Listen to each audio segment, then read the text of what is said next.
Bonjour à tous et à toutes pour une nouvelle vidéo sur le thème notre prison intérieure. Alors en quoi notre prison intérieure, de quoi est-elle faite, comment agit-elle, qu'est-ce qu'elle comment nous enferme-t-elle? Voilà, c'est un peu toutes les questions qu'on va pouvoir couvrir.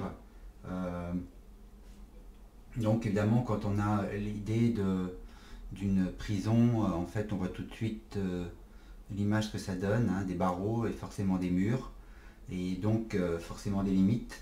Et c'est vraiment le cas en définitive. C'est-à-dire que la prison intérieure, c'est vraiment euh, un, comment dire, un enfermement qui prend la forme, on va dire plutôt, de limitation et de limitation mentale, bien qu'elle soit totalement illusoire, bien qu'elle soit, selon le bouddhisme tibétain, complètement de l'ordre de l'illusion, néanmoins, apparaissent très réelles. Et par conséquent, c'est avec ces limitations, c'est avec ces murs et ces barreaux qu'on se débat, alors qu'en réalité, ils n'existent absolument pas. Euh, donc notre travail consiste en effet à dissoudre ces limitations euh, qui prennent souvent la forme de peur, hein. Et c'est souvent la peur d'ailleurs qui se cache derrière beaucoup de discours mentaux. Donc voilà, notre travail consiste en effet à pouvoir non pas repousser les limites, parce que ça ne sert strictement à rien, parce que ça veut dire qu'on déplace juste euh, le mur et les barreaux, alors qu'en réalité, ce que nous cherchons véritablement, c'est la liberté. Donc amour et liberté sont synonymes, amour et expansion sont synonymes, amour et paix sont synonymes, amour et quiétude sont synonymes. Et par conséquent, si amour et liberté sont synonymes, ça veut bien dire qu'il ne peut y avoir de liberté en étant attaché, comment dire, à un piquet. On ne peut prétendre à cette liberté lorsqu'en effet on se trouve avec en soi des murs qui sont toujours présents et des barreaux qui sont toujours présents. Donc notre travail consiste en effet à dissoudre ces limitations, et nous n'avons pas d'autre choix dans la vie que ces deux alternatives. Soit en effet nous sommes dans l'expansion, et donc notre tâche au quotidien consiste à identifier, repérer, accepter comment dire, et regarder avec amour en fait tous nos leurres, toutes nos illusions, et donc forcément toutes nos limitations. Soit nous renforçons les dites limitations, l'illusion, donc nous renforçons la peur, et par conséquent nous sommes dans comment dire nous nourrissons les limitations en fait continuellement. On n'a pas d'autre choix, soit en effet on nourrit les limitations tous les jours, et qui prennent souvent en fait derrière les apparences, qui prennent souvent forme comment dire, à travers différentes peurs. La peur de ne pas être accepté, la peur d'être rejeté, donc en fait c'est la même peur mais vue différemment, et chacune ont comment dire, leur territoire d'expression et leurs paramètres et leur vocabulaire qui va avec. La peur, donc je disais, d'être rejeté, la peur de ne pas être accepté, la peur d'être abandonné, la peur de ne pas être aimé, puis la peur d'être quitté, la peur de ne pas être à la hauteur, la peur de perdre ses acquis. Enfin, il y a vraiment une multitude de peurs. qui sont présentes dans notre vie au quotidien et dans nos rapports, j'allais dire dans notre rapport à l'autre, mais aussi dans notre rapport aux événements et aux circonstances. Et on voit et on peut constater chacun ou chacune dans sa propre vie comment en effet les peurs reviennent à la surface et avec un mental qui s'agite et qui, comment dire, qui vous bombarde en fait la conscience avec des montagnes de pensées qui s'entrechoquent et qui s'entrecroisent, voire même parfois très contradictoires, mais ça c'est pas une surprise, hein. Les pensées sont vraiment sont vraiment comment dire, des formes qui peuvent se côtoyer et se mettre côte à côte sans pour autant en fait nourrir les mêmes, les mêmes directions, mais elles sont néanmoins côte à côte et même si elles vont en sens contraire, elles peuvent coexister en même temps de toute manière. Voilà. Donc nous voyons bien au quotidien comment notre prison intérieure en fait peut, grâce à nous, ou alors à cause de nous, se restreindre ou s'expanser, mais nous n'avons pas d'autre option que celle-là. Soit l'expansion, soit la restriction, la contraction, et donc la limitation. Soit nous nourrissons l'un, soit nous nourrissons l'autre. Pas d'autre solution que celle-là. Notre quête d'amour, par conséquent, est une quête que l'on ne peut prétendre aller chercher à l'extérieur de soi, parce que vous imaginez bien que dans un couple, dans la relation à l'autre, l'autre se débat avec ses propres barreaux et ses propres murs. Elle ou lui aussi a ses propres peurs, ses propres limitations, et vous, sans le savoir, vous lui servez de miroir sans arrêt et lui renvoyez en fait, que vous le vouliez ou non, ses propres limitations et ses propres leurres. Il en est de même en sens inverse, c'est-à-dire que l'autre, sans le savoir, vous renvoie aussi vos propres limitations, vos peurs, vos leurres, vos illusions, votre illusion même je dirais, d'une manière générale, et ce en fait de manière continuelle. Je veux dire, c'est quelque chose qui agit, c'est quelque chose qui agit en nous en permanence par le truchement en effet des expériences, des circonstances et de nos relations. Par conséquent, aller chercher ou quémander de l'amour, comment dire, à travers une réussite, à travers une relation, c'est quelque chose qui est complètement en effet vain. C'est-à-dire que comment pouvons-nous trouver cet amour à l'extérieur de nous, étant donné que tout ce qui est extérieur à nous ne peut prétendre nous donner ce que nous cherchons de manière absolue, car nous ne cherchons pas un amour en fait relatif. Alors certains ou certaines s'en contentent, et c'est peut-être un tort, parce que cet amour relatif, eh bien, il est toujours soumis à conditions, et les conditions peuvent très vite se nommer, hein. Elles peuvent s'appeler temps et espace.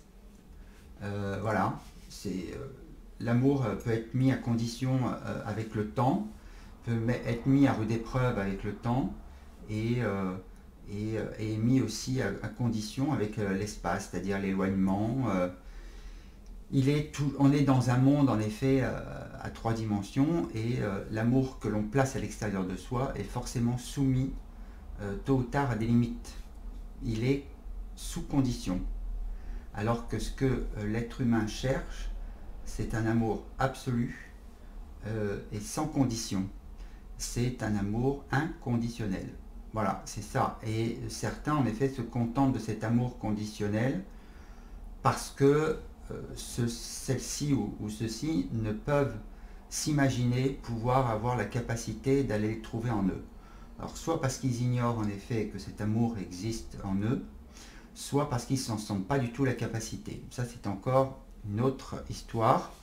Mais ne pas se sentir la capacité d'aller chercher cet amour en soi, c'est encore un des barreaux que l'on rajoute à sa prison, c'est encore un des murs que l'on renforce en soi, c'est encore une limite que l'on pose qui ne va pas permettre à cet amour de s'expanser.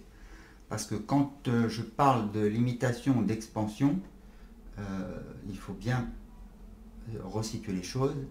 Je parle de cet amour que l'on ressent en soi et que l'on souhaite rendre inconditionnel, quelles que soient les circonstances, quelles que soient les situations, quels que soient les dires, les propos ou les actes d'un tiers.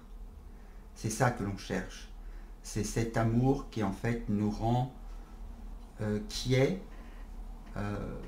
et serein tout le temps. Alors quand je dis quiet et serein tout le temps, ça ne veut pas dire exempt de douleur, ça veut dire exempt de souffrance. Et la différence entre la douleur et la souffrance, c'est que la douleur est naturelle, c'est-à-dire quand l'on perd un proche, la tristesse est naturelle. La souffrance s'installe dès lors que cette douleur en fait commence à s'éterniser et qu'elle est petit à petit nourrie par des tas de pensées. Entre l'émotion pure,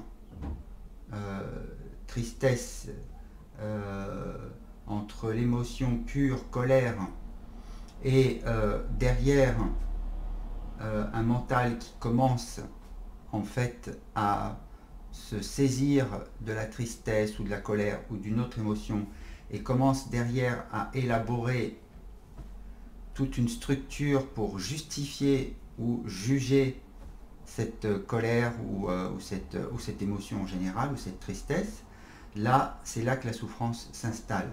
C'est ça la différence entre les deux, entre la douleur. Une douleur passe, elle surgit, elle s'exprime, elle atteint son paroxysme et ensuite elle redescend et elle disparaît.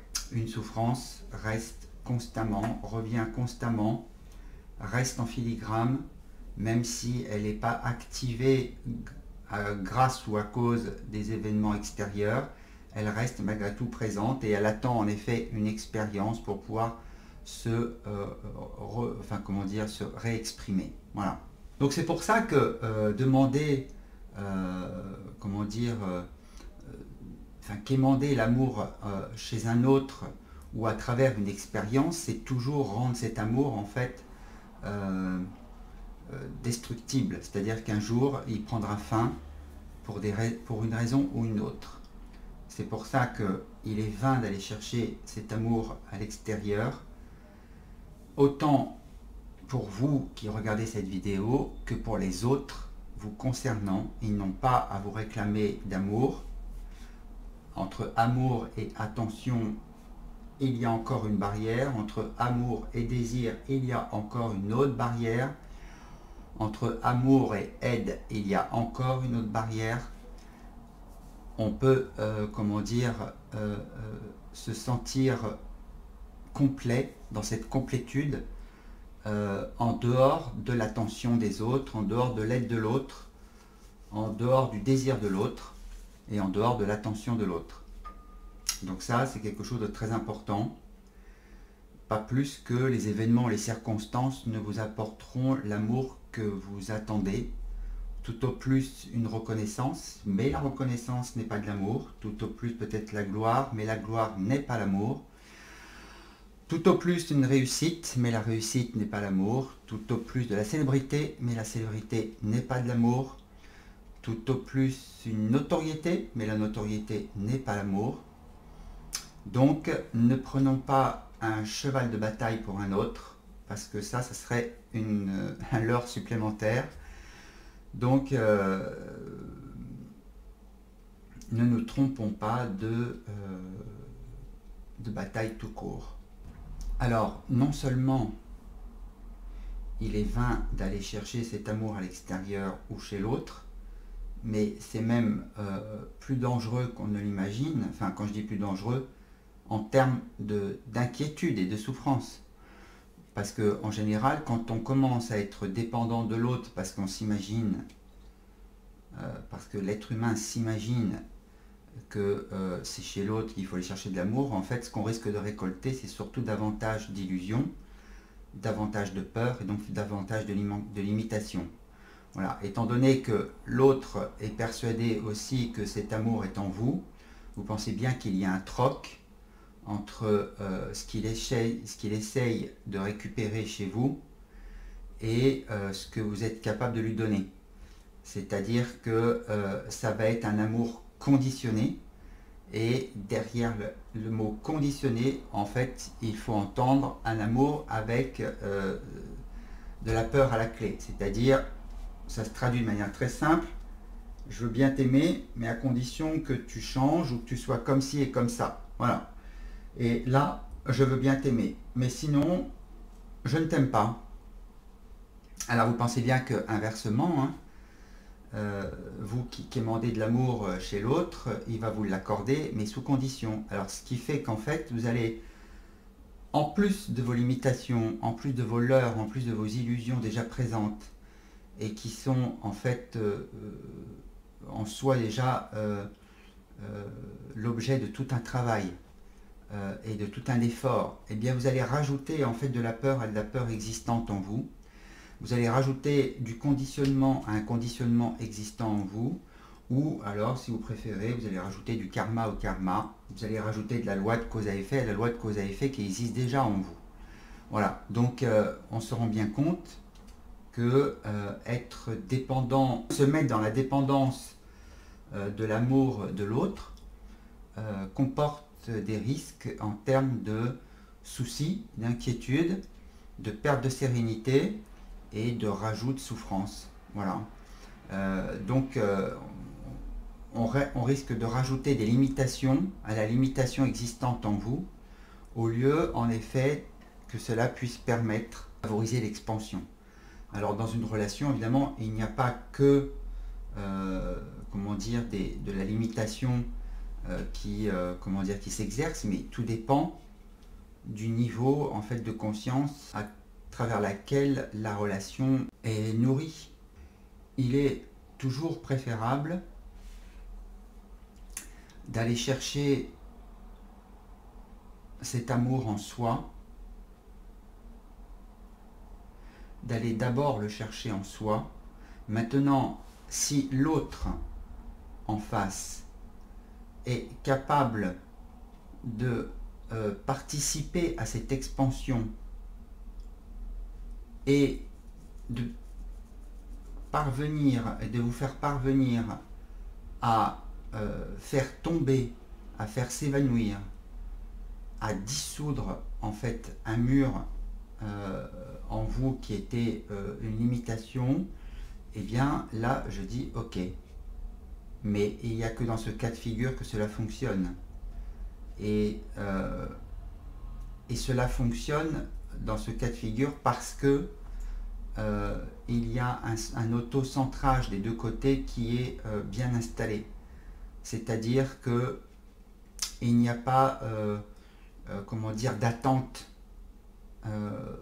concernant l'autre. C'est-à-dire que vous n'êtes pas en attente par rapport à l'autre et l'autre n'est pas en attente par rapport à vous. Et il y a vraiment une dimension de respect, encore une fois des limites et des peurs chez l'autre, et d'écoute, ces deux notions qui sont très importantes, respect et écoute, qui font que l'autre va vous aider à pouvoir faire un pas de plus. L'autre va pouvoir vous aider à déconstruire une peur, donc faire s'évanouir tout un pan de mur, ou alors faire s'évanouir tout un pan de barreau. Dans ces cas-là, en effet, la relation aide à dissoudre les illusions. et à gagner en confiance et en amour et en paix. Mais ceci n'est valable que lorsque, à la base, il n'y a pas d'attente, que lorsque l'autre n'est que la cerise sur le gâteau et non pas le gâteau. Ça n'est valable que quand, en effet, il y a respect mutuel et écoute mutuelle. Parce que c'est dans le respect et l'écoute que la peur peut être dissoute. Ça n'est pas possible autrement. Parce que autrement, cela renforce juste le système de peur dans lequel vous êtes déjà. Dès lors que le respect et l'écoute sont absents, il y a de fortes chances que vous soyez de votre côté dans la réaction et que l'autre le soit aussi. Or, la réaction, c'est,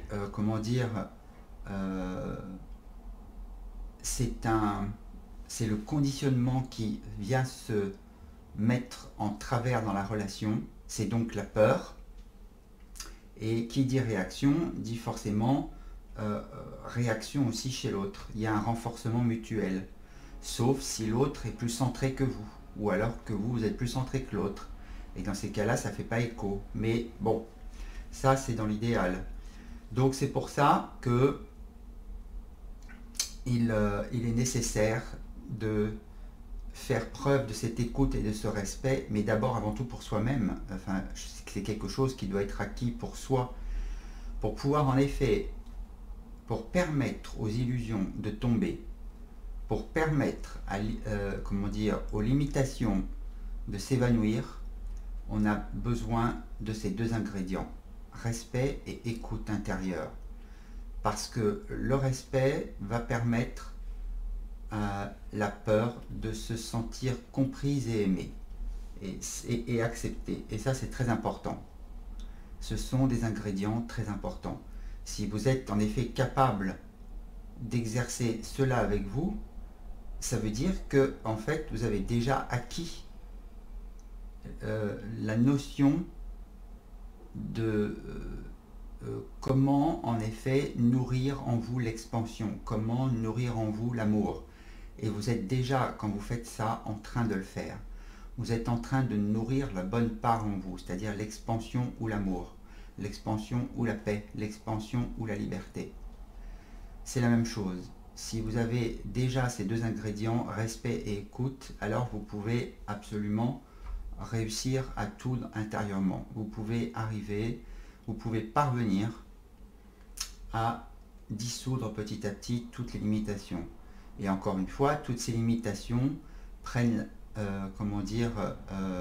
la forme de pensée, et encore de pensées et des pensées et des pensées, qui ne sont que, en général, que des mensonges. Parce que, rappelez-vous, ce que dit Saint Jean, je crois, dans l'Apocalypse, qui dit la vérité, cherche la vérité et la vérité te libérera. Et la vérité est ce qui libère toujours, parce que vérité, amour, joie, expansion, quiétude, paix, sérénité, confiance, tout ça, ça s'englobe exactement dans la même énergie, dans la même mouvance. C'est-à-dire que c'est toujours, ça fait partie toujours de la même source en nous, le divin. Par conséquent, il est important d'avoir toujours ce réflexe d'aller regarder les pensées qui se mettent en travers du chemin, et qui dit pensée dit forcément déjà réaction. Avant même de parler d'acte en soi, la pensée, même quand elle même quand elle n'entraîne pas un acte, est déjà une réaction en soi. Donc ce sont ces fameuses pensées qu'il faut observer en soi, apprendre à les respecter, apprendre à les écouter. Ça veut dire qu'il faut, pour les écouter, les questionner, et ceci va permettre petit à petit aux illusions de tomber, à la prison intérieure de finir de s'évanouir petit à petit. Inutile de vouloir repousser les limites, ça ne sert à rien, puisque la limite est juste déplacée dans l'espace et dans le temps. elle, comment dire, vous finirez par vous buter dessus un jour ou l'autre. La meilleure attitude qui soit est celle qui consiste à la faire s'évanouir. Il faut aller chercher systématiquement derrière chaque manifestation, que ça soit en acte, en parole ou en pensée, il faut aller chercher la source qui est derrière, la racine qui est derrière, c'est-à-dire la racine de peur. Et c'est en communiquant avec nos pensées, c'est en allant les interroger qu'on finit, avec respect et écoute, qu'on finit par comprendre ce qui se cache derrière. Il faut donc bien retenir ces choses-là, que l'amour que nous cherchons existe avant tout en nous, et non pas à l'extérieur de nous, qu'il est totalement inutile d'aller le chercher chez l'autre. Maintenant, si l'autre arrive à vous l'apporter, ça ne reste qu'une plus-value dans votre quête d'amour, dans votre quête d'expansion, mais l'artisan de votre quiétude, de votre paix, ça doit être avant tout vous-même. Vous ne devez en aucun cas vous reposer sur quelqu'un d'autre pour que celui-ci prenne en charge vos problèmes, pour que celui-ci ou celle-ci soit la solution à vos problèmes. Si maintenant dans la relation ou grâce à la relation, l'autre arrive à vous aider à faire un pas de plus, c'est tant mieux, mais il ne doit pas ou elle ne doit pas devenir une béquille dans votre quête d'amour et votre quête d'expansion. Une dernière notion qui est importante pour permettre ce travail intérieur et justement grignoter petit à petit les murs et les barreaux, de façon à ce que ceux-ci finissent par s'effriter et s'écrouler, c'est toujours comprendre que les circonstances, les situations, les relations avec l'autre demeurent toujours un miroir permanent de qui nous sommes. À savoir que quand une expérience vous heurte, quand un propos vous heurte, quand une attitude vous heurte, elle vous indique ce qui en vous est encore dans la résistance, elle vous indique ce qui en vous est encore dans l'ombre, elle vous indique le mur que vous êtes en train de rencontrer en vous. N'allez pas croire, vous imaginer que l'expérience ou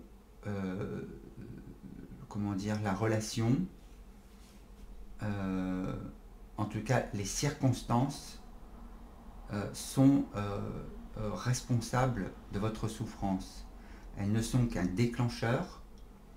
Dans le bouddhisme tibétain, il est dit une chose clairement: les événements sont vides de sens, c'est nous qui les chargeons de notre propre histoire.